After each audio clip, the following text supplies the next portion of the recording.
Ассалаумағалейкум, қайырлы күн болсын бәріне достар. Қалайсыздар, қалдарыңыз қалай?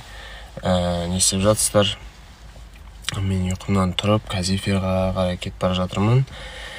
Сәл-пәл ұйқым қанбағаны бар. Последний время сондай болып жүрмін өзім. Ұйқым қанбай, шаршаңқырап, кішкене өз сондай периодтар болады екен. Солай күндеріңіз сәтті өтсін бәріңізге.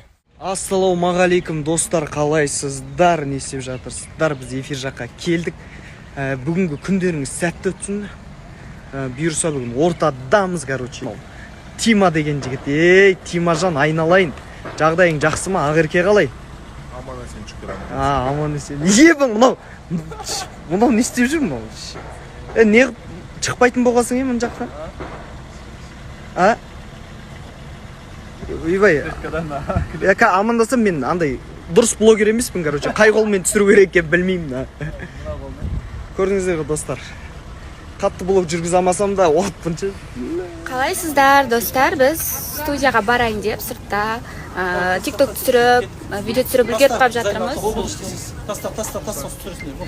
Осылай бізден соткасы жинап алады. Ассалаумағалейкум, студиядамыз 14:30-да эфир басталайын жатыр. Қасымда Тима бар. Ассалаумағалейкум, қалайсыздар достар? Тима бар, Айдос бар. Ассалаумағалейкум, қалайсыздар? Қайырлы күн, бәрекелді. Қалайсыздар?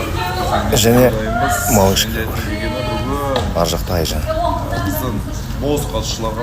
Бүгін Назым, қалыңыз қалай? Бүгін біздің студияда өте әдемі ерекше қыз Назым. Қайырлы күн, Мадина ханым, сізде новый жұмыс бар екен білмеймін. Кешеден бері менің подписчиктерім сұрауы бойынша сіздердің қалдарыңызды сұрап, бір сұрақ көкейімде тұр. Хорошо. Сіз келген үміткеріңіз Алматыда өзіңіздің типажыңыз ретінде көре аласыз ба? Өте қиын сұрақ екен деп мен үшін. Былай айтайын, сырт келбеті келеді.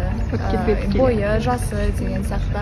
Ал мінезін енді әр таныстықта көре жатармыз қалай болады. Сізге сонда мінезінен қандай жігіттер ұнайды? Мінезінен негізінде маған андай салмақты, ер мінезді адамдар айтады, білмеймін соны қалай түсіндіруге болатын. Ер мінезді болады, бірақ андай маған келгенде андай нәзік болады ғой. Жұмсақ. Иә, жұмсақ болады. Өте керемет. Дұрыс айтып отыр Айжан ханым мына жерде. Сол рахмет сізге. Әдемі болып тұрсыз, бүгінгі образыңыз күшті екен.